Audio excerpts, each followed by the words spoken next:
जन सरोकार।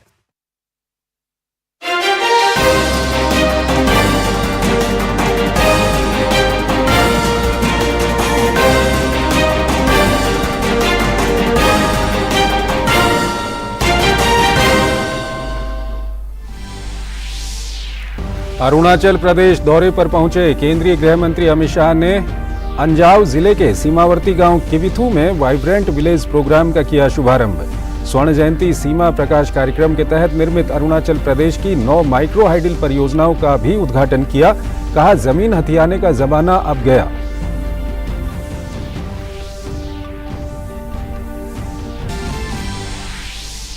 पूर्व कांग्रेस नेता गुलाम नबी आजाद के बयान के हवाले से बीजेपी का राहुल गांधी पर हमला। पूछा, देश जानना चाहता है राहुल विदेशों में किन किन व्यापारियों से मुलाकात करते हैं। बोफोर्स, क्वात्रोकी और नेशनल हेराल्ड केस जैसे मसलों पर राहुल की चुप्पी पर उठाए सवाल। कहा, राजस्थान और छत्तीसगढ़ में कांग्रेस की सरकारों में अडानी के ठेकों पर क्यों हैं चुप। पश्चिम बंगाल में रामनवमी की शोभा यात्रा के दौरान हिंसा मामले में ममता बनर्जी सरकार पर सवाल। राष्ट्रीय मानवाधिकार आयोग की फैक्ट फाइंडिंग कमेटी ने ममता सरकार को प्रशासनिक विफलता का बताया जिम्मेदार। कहा, बंगाल में कानून व्यवस्था की जो स्थिति है उस सूरत में सिर्फ ईश्वर ही बचा सकते हैं।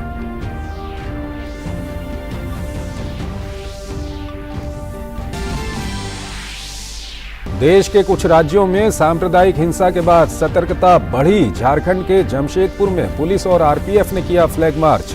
धारा 144 लागू। छत्तीसगढ़ के बेमेतरा में हुई हिंसा और हत्या के विरोध में सोमवार को वीएचपी के राज्य बंद का दिखा असर। हरियाणा के सोनीपत में गन्नौर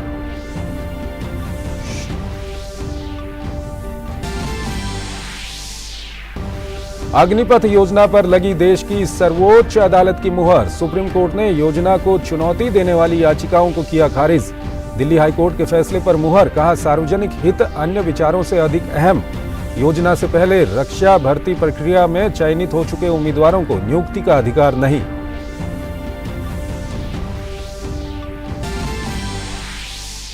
और कोविड संक्रमण से निपटने की तैयारियों को परखने के लिए देश भर के तमाम अस्पतालों में हुई मॉक ड्रिल। अस्पतालों में कोविड-19 के रोकथाम और प्रबंधन के लिए उपलब्ध संसाधनों की तैयारियों का आकलन हुआ। केंद्रीय स्वास्थ्य मंत्री डॉक्टर मनसुख मांडविया ने दिल्ली के आरएमएल अस्पताल में मॉक ड्रिल का लिया जायजा।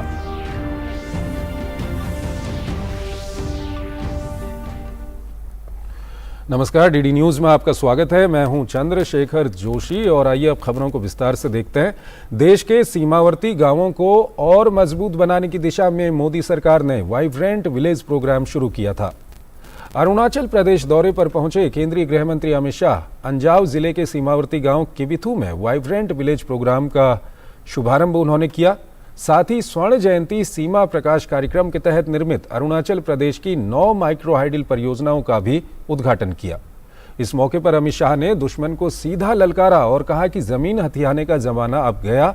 आज सुई की नोक जितनी जमीन भी कोई नहीं ले सकता। अरुणाचल प्रदेश के 2 दिवसीय दौरे पर पहुंचे केंद्रीय गृह एवं सहकारिता मंत्री अमित शाह ने अरुणाचल प्रदेश के अंजाव जिले के सीमावर्ती गांव किबिथू में वाइब्रेंट विलेज प्रोग्राम का शुभारंभ किया। वाइब्रेंट विलेज प्रोग्राम पहचान किए गए सीमावर्ती गांवों के लोगों के जीवन स्तर में सुधार के लिए मदद करेगा और उन्हें अपने मूल स्थानों पर रहने के लिए प्रोत्साहित करेगा, जिससे इन गांवों में पलायन रुक सके और सीमा की सुरक्षा बढ़ाने में भी मदद मिल सके। अमित शाह ने कहा कि वाइब्रेंट विलेज प्रोग्राम के लिए आज महत्वपूर्ण दिन है, जिसकी कल्पना प्रधानमंत्री नरेंद्र मोदी ने सीमावर्ती गाँवों में रोजगार और विकास सुनिश्चित करने के लिए पलायन रोकने के लिए की। हर गांव में बसे हुए, हमारे वाइब्रेंट विलेज में बसे हुए हर व्यक्ति की सुविधाओं की चिंता भारत सरकार करेगी, अरुणाचल सरकार करेगी। विभिन्न योजनाएं जो हैं, चाहे बैंक अकाउंट खोलना है, चाहे बैंक पहुंचानी है, चाहे बिजली पहुंचानी है, चाहे शौचालय पहुंचाना है, चाहे घर के अंदर गैस पहुंचाना है, चाहे रोजगारी देनी है, इस सभी योजनाओं में 100% पूर्तता ये 3 साल के अंदर हम वाइब्रेंट विलेज के अंदर कर देंगे। इसका मतलब ये सीमावर्ती गांव में एक भी घर ऐसा नहीं रहेगा जहां जल नल से नहीं पहुंचेगा, जहां बिजली नहीं होगी, जहां गैस का सिलेंडर नहीं होगा, और जहां पर रोजगारी के लिए अनेक प्रकार के नए कार्यक्रम शुरू नहीं किए होंगे। शाह ने कहा कि पहले इन गांवों में वीरानी होती जा रही थी, लेकिन मोदी सरकार की योजनाओं से ये गांव अब आबाद हो रहे हैं। उन्होंने कहा कि मोदी सरकार दूरियां कम करने का काम कर रही है। शाह ने बताया कि प्रधानमंत्री ने सभी मंत्रियों को वाइब्रेंट विलेज में रात रुकने का कार्यक्रम बनाने को कहा है। केंद्रीय गृह मंत्री ने कहा कि 2014 से पहले पूरे पूर्वोत्तर क्षेत्र को अशांत क्षेत्र के रूप में जाना जाता था, लेकिन पिछले 9 वर्षों में प्रधानमंत्री मोदी की लुक ईस्ट नीति के कारण अब पूर्वोत्तर एक ऐसा क्षेत्र बन गया है जो देश के विकास में योगदान दे रहा है। 2014 के पहले एक समस्या युक्त, समस्याग्रस्त क्षेत्र के रूप में जाना जाता था, मगर 9 साल के अंदर ही मोदी जी की लुक ईस्ट पॉलिसी के कारण नॉर्थ ईस्ट अब समस्या युक्त क्षेत्र नहीं माना जाता है। नॉर्थ ईस्ट देश के विकास में कंट्रीब्यूट करने वाले क्षेत्र के रूप में पूरा देश आज नॉर्थ ईस्ट को जान रहा है। और इसका मेन कारण है, एक जमाने में दिल्ली में बैठे हुए नेताओं की आलस के कारण, गलत दृष्टिकोण के कारण एक क्षेत्र विवादित था, उग्रवादी से ग्रस्त था और यहां पर शांति नहीं थी, विकास नहीं थी, कनेक्टिविटी नहीं थी। आज विवाद समाप्त हो रहे हैं, उग्रवाद समाप्त हो रहा है और विकास और शांति के नए युग की शुरुआत हो। अमित शाह ने अरुणाचल प्रदेश के लोगों की देशभक्ति की तारीफ की और कहा कि उनकी वजह से ही कोई हमारी सीमा पर आंख उठाकर देख नहीं सकता। उन्होंने सुरक्षा बलों की सराहना की और कहा कि आज उनकी वजह से सीमाएं सुरक्षित हैं। अरुणाचल का प्रदेश हो, लद्दाख का प्रदेश हो, कश्मीर हो या कोई भी प्रदेश हो, हम निश्चिंत होकर देश के मध्य भाग में, देश के उत्तरी भाग में सो रहे हैं। इसका कारण हमारे हिमवीर आईटीबीपी के जवान और हमारी थल सेना का पराक्रम और उनका त्याग और बलिदान है। उन्हीं के कारण कोई भी हमारी सीमा पर आंख उठाकर देख नहीं सकता। और आज हम गर्व के साथ कहते हैं, वो जमाने चले गए जब भारत की भूमि का कोई अतिक्रमण कर सकता था। आज 100 की सुई की नोक जितनी भूमि का भी अतिक्रमण कोई नहीं कर सकता, क्योंकि आईटीबीपी और भारतीय सेना यहां पर उपस्थित है। केंद्रीय गृह मंत्री ने कीबुतु में स्वर्ण जयंती सीमा प्रकाश कार्यक्रम के तहत अरुणाचल प्रदेश सरकार के 9 माइक्रो हाइडल परियोजनाओं का भी उद्घाटन किया। ये बिजली परियोजनाएं सीमावर्ती गांव में रहने वाले लोगों के सशक्तिकरण में मदद करेंगी। उन्होंने अरुणाचल प्रदेश में लिकाबाली, छपरा में बिहार, केरल में नूराडन और विशाखापट्टनम में बुनियादी ढांचे के सशक्त करने के लिए भारत तिब्बत सीमा पुलिस की परियोजनाओं का भी उद्घाटन किया। उल्लेखनीय है कि प्रधानमंत्री नरेंद्र मोदी के नेतृत्व में सरकार ने वित्त वर्ष 2022-23 से 25-26 के बीच सड़क संपर्क के लिए खास तौर पर 2500 करोड़ रुपए सहित कुल 4800 करोड़ रुपए के केंद्रीय योगदान के साथ वाइब्रेंट विलेज प्रोग्राम को अपनी मंजूरी दे दी है। Bureau report, DD news. पूर्व कांग्रेस नेता गुलाम नबी आजाद के बयान के हवाले से बीजेपी ने फिर से राहुल गांधी पर हमला किया है। बीजेपी ने पूछा है कि देश जानना चाहता है कि राहुल विदेशों में किन किन व्यापारियों से मुलाकात करते हैं। बीजेपी ने राहुल पर वार किया और कहा कि राजस्थान और छत्तीसगढ़ में कांग्रेस की सरकारों में अडानी के ठेकों पर राहुल चुप क्यों हैं। राहुल गांधी को लेकर कांग्रेस के पूर्व वरिष्ठ नेता गुलाम नबी आजाद के दावे पर राजनीति गर्मा गई है। बीजेपी ने आजाद के दावे के बाद कांग्रेस और राहुल गांधी पर सवालों की बौछार कर दी है। बीजेपी सांसद और पूर्व केंद्रीय मंत्री रविशंकर प्रसाद ने कहा कि राहुल गांधी विदेशों में किन किन व्यापारियों से मुलाकात करते हैं, इसके बारे में देश जानना चाहता है। रविशंकर प्रसाद ने कहा कि राहुल जब भी विदेश से लौटते हैं तो उनका हमला भारत पीएम मोदी के ऊपर और तेज हो जाता है। क्या राहुल गांधी भारत विरोधी व्यवसायियों के साथ मिलकर देश को कमजोर करने का काम कर रहे हैं? राहुल गांधी हर 4-5 महीने के बाद विदेश जाते हैं। किससे मिलते हैं राहुल गांधी जी? क्योंकि बाकी तो जाते हैं तो क्या क्या बोलते हैं कि भारत के लोकतंत्र पर ही सवाल करते हैं, वो चर्चा हम लोग कर चुके हैं। लेकिन राहुल गांधी किससे मिलते हैं, ये अनडिजायरेबल बिजनेसमैन कौन है, ये देश जरूर जानना चाहेगा। और हम चाहेंगे कि ये बात सच्चाई देश के सामने आनी चाहिए कि राहुल गांधी जी जब भी विदेश जाते हैं तो किस तरह के अनडिजायरेबल एलिमेंट से, बिजनेसमैन से, अवांछनीय बिजनेसमैन से वो मिलते हैं। दरअसल हाल में ही गुलाम नबी आजाद ने दावा किया था कि राहुल गांधी विदेश जाते हैं तो कई व्यापारियों से मिलते हैं। अब इसी को लेकर भाजपा राहुल गांधी पर हमलावर है। पटना में एक प्रेस कॉन्फ्रेंस में रविशंकर प्रसाद ने गुलाम नबी आजाद का ऑडियो क्लिप भी सुनाया, जिसमें पूर्व कांग्रेस नेता राहुल गांधी के विदेश दौरे पर बोल रहे थे। रविशंकर प्रसाद ने कहा कि बोफोर्स केस, क्वात्रोची को भगाने और नेशनल हेराल्ड केस जैसे मसलों पर कुछ क्यों नहीं बोलते हैं।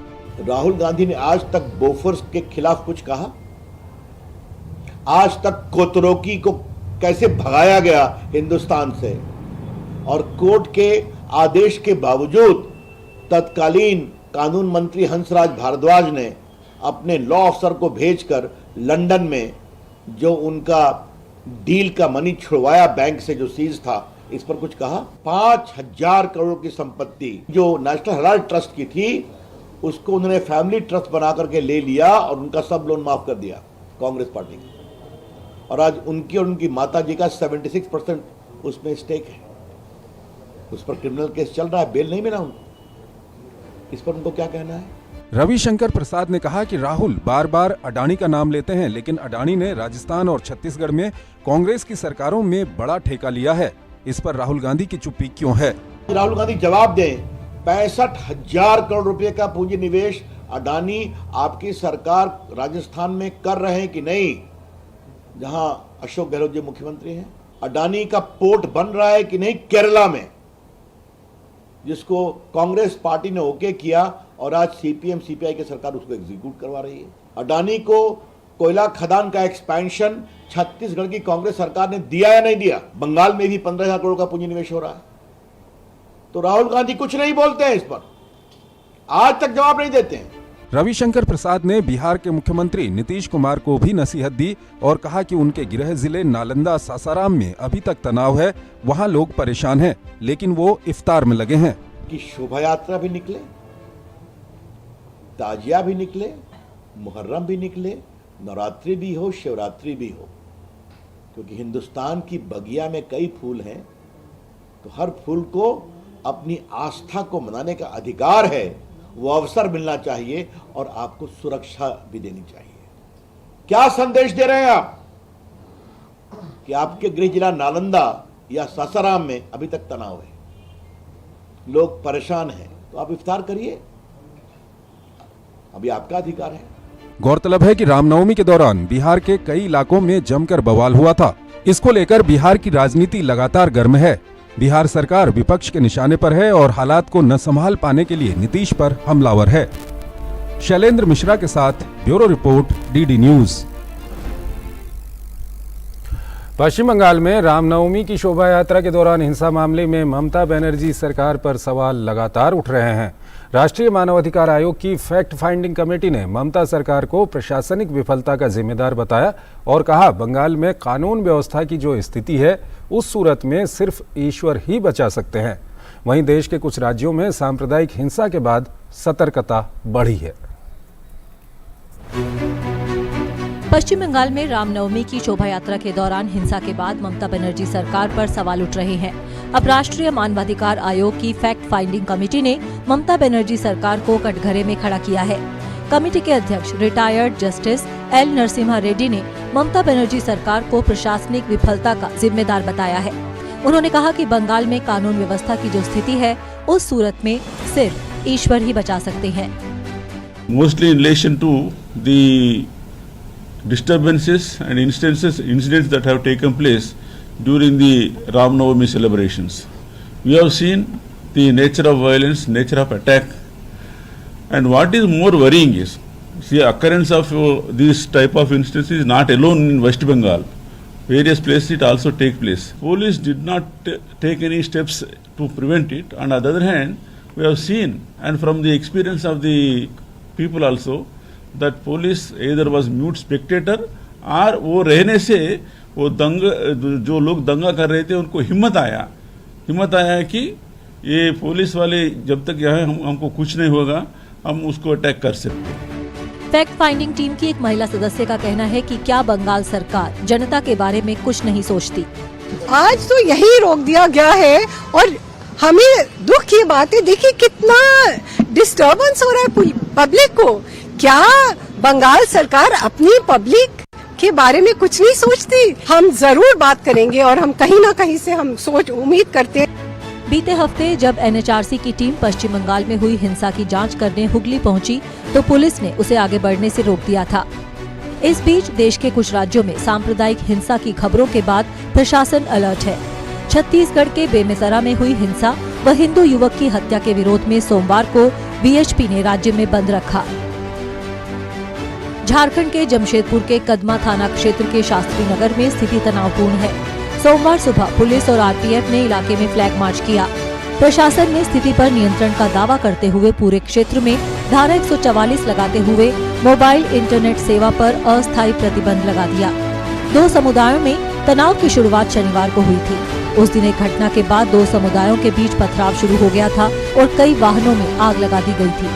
जिला प्रशासन ने लोगों से शांति बनाए रखने की अपील की है और कहा है कि जिम्मेदार लोगों के खिलाफ कड़ी कार्रवाई होगी। Incident which took place last night. For that, we have arrested around 50 plus miscreants. Police is taking all preventive measures. We have deployed police forces and magistrate at all sensitive locations wherever we see that there could be some problem. We are also having surveillance team with CCTV camera and drone cameras. So we are taking all necessary actions, and whosoever is involved in this incident, we will definitely take the strongest action possible. And there are 5 teams who are looking for the miscreants. BJP ने इस मामले में राज्य सरकार पर हमला बोला है। Whatever has happened in Jamshedpur totally shows this government is totally practicing the policy of appeasement and vote bank politics. But we are telling you, Mr. Chief Minister, you have to put these offenders under the book. You have to book them. Otherwise, we'll stage a massive protest throughout the state against your appeasement policies. Chhattisgarh के बेमेतरा जिले के बिरनपुर गांव में दो समुदायों के बीच हुए विवाद और 22 वर्ष के हिंदू युवक की हत्या के विरोध में सोमवार को विश्व हिंदू परिषद ने छत्तीसगढ़ बंद का आयोजन किया। बंद का कई जिलों में खासा असर दिखा। व्यापारियों ने अपनी अपनी प्रतिष्ठानें बंद रखकर बंद को पूरा समर्थन दिया। बंद के दौरान किसी भी तरह की विवाद की स्थिति न हो, इसके लिए चप्पे चप्पे पर पुलिस बल तैनात था। विरोध प्रदर्शन कर रहे विश्व हिंदू परिषद का कहना है कि जब तक हत्या करने वाले दोषियों को फांसी की सजा नहीं दी जाती, तब तक आगे भी विश्व हिंदू परिषद का आंदोलन जारी रहेगा। छत्तीसगढ़ के बेमेतरा में जिस प्रकार से एक हिंदू युवक भुवनेश्वर साहू की नृशंस हत्या को लाठी डंडों और चाकुओं से गोद करके मारा गया, पुलिस की उपस्थिति में ऐसा कुछ हुआ। ये जो स्थितियां परिस्थितियां कांग्रेस शासित राज्य में बन रही हैं, तो उसके पीछे मूल कारण कोई मुस्लिम तुष्टीकरण या जिहादी तुष्टीकरण की हद है, जिसके कारण न सिर्फ जनता बल्कि वहां का पुलिस प्रशासन शासन भी जो है सुरक्षित नहीं है। आखिरकार ये जो मुस्लिम तुष्टीकरण की नीति कितने लोगों को निगलेगी? हिंदू समाज आज आंदोलित है। बीजेपी ने इस मामले की जांच हाईकोर्ट से करने की मांग की है और मुख्यमंत्री भूपेश बघेल से इस्तीफे की मांग की है। खुलेआम चौक में 15 लोगों ने मिलकर एक नवयुवक के चाकू भोंक कर हत्या की, लाठी डंडे से पीटा गया। ये जिस प्रकार की घटनाएं हुई हैं, ऐसी घटनाएं प्रदेश में अलग अलग स्थानों पे होती जा रही है। मुझे लगता है इसमें सरकार की असफलता है। सरकार समाज की सुरक्षा देने में असफल रही है और असामाजिक तत्वों का सीना चौड़ा होता जा रहा है। वहीं हरियाणा के सोनीपत में गन्नौर क्षेत्र के गांव सांदल कला में रविवार की देर रात दो समुदायों की झड़प में 9 लोग घायल हो गए। पुलिस बल ने मौके पर पहुंचकर हालात का जायजा लिया। पुलिस बल को तैनात कर दिया गया है। रांची और रायपुर ब्यूरो के साथ bureau report DD news. Covid संक्रमण से निपटने की तैयारियों को परखने के लिए देश भर के तमाम अस्पतालों में आज मॉक ड्रिल हुई। अस्पतालों में कोविड-19 की रोकथाम और प्रबंधन के लिए उपलब्ध संसाधनों की तैयारियों का आकलन किया गया। केंद्रीय स्वास्थ्य मंत्री डॉक्टर मनसुख मांडविया ने दिल्ली के आरएमएल अस्पताल में मॉक ड्रिल का जायजा लिया। कोरोना संक्रमण के बढ़ते मामलों को देखते हुए कोविड-19 प्रबंधन तैयारी के लिए सोमवार को देश के विभिन्न चिकित्सा संस्थानों में मॉक ड्रिल का आयोजन किया गया। मॉक ड्रिल के दौरान चिकित्सा संस्थानों में कोविड-19 प्रबंधन तैयारी के लिए उपलब्ध बेड, एम्बुलेंस उपकरण, दवाएं और कार्यबल का परीक्षण किया गया। इसके साथ ही ऑक्सीजन आपूर्ति उपकरणों और जीवन रक्षक उपकरणों की मॉक ड्रिल कर उनकी क्रियाशीलता सुनिश्चित की गई। मॉक ड्रिल जो किया जाता है, ये देखना है कि हम और मेरी टीम अस्पताल कितनी सचेत है। अगर कोई पेशेंट आता है तो उसे हम कैसे रिसीव करते हैं, कैसे इन्वेस्टिगेट करते हैं, कैसे रिससिटेट करते हैं और कैसे मैनेज करते हैं। अभी हम लोग अपना व्यवस्था देख रहे हैं। जो हमारी व्यवस्था जो है कोविड का यदि पेशेंट आ जाता है 10, 20, 15, 50 एक साथ, तो हम कैसे व्यवस्था करेंगे। तो हमारी ऑक्सीजन की तैयारी है, हमारी वेंटिलेटर की तैयारी है, हमारा ये 10 बेड डेजिग्नेटेड है। कोई भी पेशेंट आता है पहले यहाँ आता है, उसको हम लोग एसेस करते हैं। केंद्रीय स्वास्थ्य मंत्री डॉक्टर मनसुख मांडविया ने दिल्ली के RML अस्पताल में मॉक ड्रिल का जायजा लिया और स्वास्थ्य कर्मियों से बात की। इस दौरान उन्होंने कोविड-19 की रोकथाम और प्रबंधन के लिए उपलब्ध संसाधनों जैसे कि दवा, ICU बेड और मेडिकल ऑक्सीजन की उपलब्धता का आकलन किया। मंत्री जी से, PMO से, हर जगह से बहुत क्लियर इंस्ट्रक्शंस हैं कि हमें पूरी तरीके से तैयार रहना है और किसी चीज़ में कोई कमी नहीं होनी चाहिए। ऑक्सीजन पर्याप्त है, मतलब काफ़ी ऑक्सीजन का। अब तो हमारा एक प्लांट भी लग गया, तो हमें पहले भी सेकेंड वेव में भी ऑक्सीजन की कमी नहीं हुई थी। अब तो हमारा प्लांट भी लग गया। देश के विभिन्न हिस्सों में कोविड-19 की तैयारियों के लिए किए गए मॉक ड्रिल में कोविड के नियमों का पालन किया गया। भोपाल के हमीदिया अस्पताल में कोविड से निपटने की तैयारी को लेकर एक मॉक ड्रिल का आयोजन हुआ। इसी तरह अहमदाबाद के सिविल अस्पताल, हैदराबाद के गांधी अस्पताल, पटना के IGIMS, झज्जर स्थित एम्स और चेन्नई के राजीव गांधी राजकीय अस्पताल में कोविड को लेकर अस्पताल की क्या तैयारियां रही, इसके लिए मॉक ड्रिल का आयोजन हुआ। ये बेसिकली कोविड प्रिपेरेंट की कितना प्रिपेयर्ड है NCI झज्जर, उसके लिए किया है। उसको सांस में लेने में दिक्कत हो रही थी, उसका ऑक्सीजन का फ्लो कम हो रहा था, इसलिए हमने उसको तैयार किया। कोविड संक्रमण से निपटने की तैयारियों को परखने के लिए उत्तराखंड के देहरादून, टिहरी, हरिद्वार, ऊधम सिंह नगर, बागेश्वर सहित कई जिलों में मॉक ड्रिल का आयोजन हुआ। राजधानी देहरादून स्थित कोरोनेशन जिला अस्पताल में प्रदेश के स्वास्थ्य मंत्री धन सिंह रावत की मौजूदगी में मॉक ड्रिल हुई। जिला अस्पताल में स्वास्थ्य मंत्री ने oxygen plant, ICU, Covid ward का निरीक्षण कर जरूरी दिशा निर्देश दिए। भारत सरकार जो भी गाइडलाइन देगी हम उसका पालन करेंगे, लेकिन अभी सामान्य स्थिति और हमने 2 चीज़ों पे फोकस किया है कि एक तो हम कह रहे हैं कि भाई वैक्सीनेशन जो है, जो भी छूट गए हैं उन पे वैक्सीन लगाने। दूसरा, टेस्टिंग बढ़ा रहे हैं हम पूरे प्रदेश में। अभी तक लगभग 550 लोगों के पर डे टेस्ट हो रहे हैं। हम इसको 1000 से लेकर 1500 तक करने जा रहे हैं। मंगलवार को भी चिकित्सा संस्थानों में मॉक ड्रिल का आयोजन होगा। देश भर में मॉक ड्रिल का आयोजन देश में कोविड-19 से निपटने के लिए तैयारियों का जायजा लेने के लिए किया गया था। विगत कुछ दिनों से कोरोना के मामलों में बढ़ोतरी ने स्वास्थ्य विभाग के लिए चिंताएं पैदा कर दी हैं। देश में इस वक्त सक्रिय मरीजों की संख्या 35,199 है। सक्रिय मामलों की दर 0.08% है, तो वहीं स्वस्थ होने की वर्तमान दर 98.73% है। पिछले 24 घंटों में 5,880 नए मामले सामने आए हैं। ब्यूरो इनपुट के साथ नीतेंद्र सिंह की रिपोर्ट, DD न्यूज। फ्रांस के दौरे पर गए केंद्रीय वाणिज्य और उद्योग मंत्री पीयूष गोयल ने कहा है कि आज भारत दुनिया के फूड बाउल और दूसरे देशों के भरोसेमंद पार्टनर के रूप में उभरा है। भारतीय प्रवासियों को संबोधित करते हुए केंद्रीय मंत्री ने कहा कि आज दुनिया जिन चुनौतियों का सामना कर रही है, उनके समाधान के लिए हर कोई PM मोदी के नेतृत्व की ओर देख रहा है।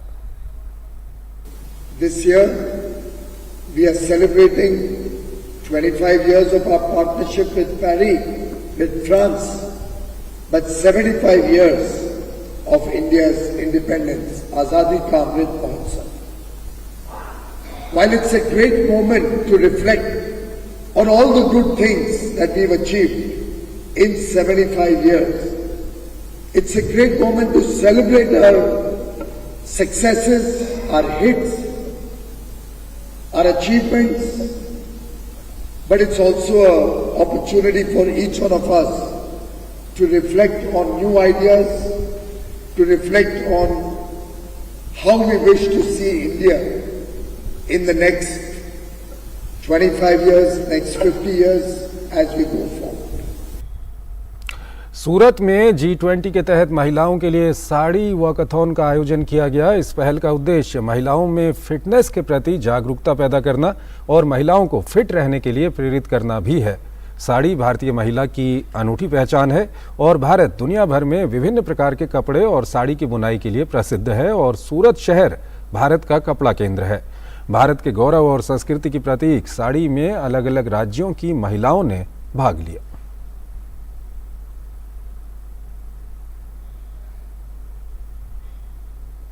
केंद्र सरकार ने सेना में महिलाओं की भूमिका को बढ़ाने के लिए कई तरह के प्रयास किए हैं। लड़ाकू विमानों से लेकर युद्धपोतों पर तैनाती के बाद अब सेना आर्टिलरी में महिलाओं की संख्या को बढ़ाने जा रही है। इसके सीधे मायने यह हैं कि आने वाले वक्त में महिलाएं लड़ाकू विमानों से लेकर युद्धपोतों पर तैनाती के बाद तोप से भी दुश्मनों को धूल चटाएंगी। भारतीय सेना ने सेना की आर्टिलरी शाखा में महिलाओं की संख्या को बढ़ाने का फैसला किया है। इसका सीधा मतलब ये है कि आने वाले वक्त में महिलाएं लड़ाकू विमान से लेकर युद्धपोत पर तैनाती के बाद अब महिलाएं तोप भी चलाएंगी। सेना के सूत्रों से मिली जानकारी के अनुसार सेना चरणबद्ध तरीके से OTA चेन्नई से सेना के कमीशन होने वाली महिलाओं में से करीब 10% को आर्टिलरी में तैनाती करने की तैयारी कर रही है, जिससे आर्टिलरी शाखा में महिलाओं की संख्या को बढ़ाया जा सके। परमानेंट कमीशन के बाद अब एक और क्षेत्र में सेना ने महिलाओं के लिए दरवाजे खोले हैं।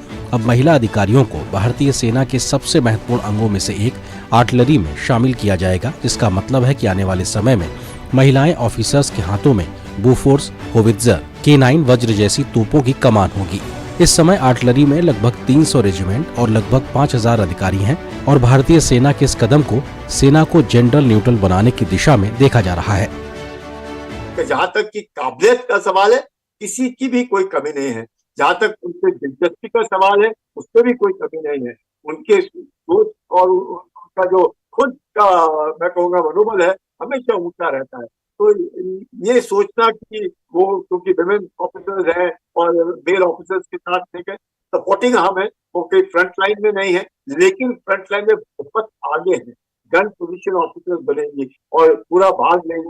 मुझे लगता है कोई भी हम ये नहीं कह सकते कि उनमें कोई किसी प्रकार की कमी है। और अभी फर्स्ट बैच आएगा जिसमें तकरीबन हो सकता है 5-6 ऑफिसर्स पासिंग आउट फोर्स से ज्वाइन करें। तीनों सेना में महिलाओं को साल 1992 में शॉर्ट सर्विस कमीशन अधिकारियों के रूप में शामिल करने का फैसला किया गया था। ये पहली बार था जब महिलाओं को भारतीय सेना में चिकित्सा के बाहर भर्ती होने की अनुमति दी गई। इसके बाद साल 2015 में भारतीय वायुसेना में महिलाओं को लड़ाकू इकाई में शामिल करने का फैसला किया गया। साल 2020 में सुप्रीम कोर्ट ने केंद्र सरकार को सेना की गैर लड़ाकू इकाइयों में महिला अधिकारियों को पुरुष समकक्ष के समान ही स्थायी कमीशन देने का निर्देश दिया। इससे पहले अधिकतर महिलाओं की भर्ती सेना में शॉर्ट सर्विस कमीशन के तहत होती थी। साल 2021 में भारतीय नौसेना ने लगभग 25 सालों के अंतराल के बाद 4 महिला अधिकारियों को युद्धपोतों पर तैनात किया और इसी साल मई के महीने में कोर ऑफ मिलिट्री पुलिस में भी महिलाओं के पहले बैच को शामिल किया गया। वर्तमान में तीनों सेनाओं में कुल मिलाकर 9118 महिलाएं हैं। सरकार प्राथमिकता के आधार पर सेनाओं में उनकी भूमिका को बढ़ाने के लिए कई तरह के प्रयास कर रही है। यही वजह है कि साल 2019 की तुलना में साल 2020 में भारत की तीनों सेनाओं में महिलाओं की संख्या में बढ़त देखी गई है। अब महिलाएं लड़ाकू जहाज उड़ाने, पानी के जहाज पर अहम जिम्मेदारी संभालने के साथ ही स्पेशल ऑपरेशन के जरिए दुश्मन को सबक सिखाने में अहम भूमिका निभा रही हैं। भारतीय सेना में सबसे ज्यादा महिलाएं नेवी में काम कर रही हैं। नेवी में लगभग 6.5% महिलाएं हैं, जबकि नौसेना में 600 महिला ऑफिसर्स और भारतीय वायुसेना में इनकी संख्या लगभग 1607 है। इसके अलावा सेना की मेडिकल शाखा में करीब 1670 महिला डॉक्टर्स, 190 डेंटिस्ट और 4750 नर्सेज हैं। बीते 6 सालों में भारतीय सेना में महिलाओं की संख्या 3 गुना बढ़ गई है। साल 2019 के आंकड़ों को देखें तो विश्व की दूसरी सबसे बड़ी थल सेना में महिलाओं की संख्या 3.8% है, जबकि वायुसेना में इनकी संख्या 13 और नौसेना में 6% है। Sudhir Yadav, DD news, Delhi. तो इस बुलेटिन में फिलहाल इतना ही। आप बने रहिए DD न्यूज के साथ। नमस्कार।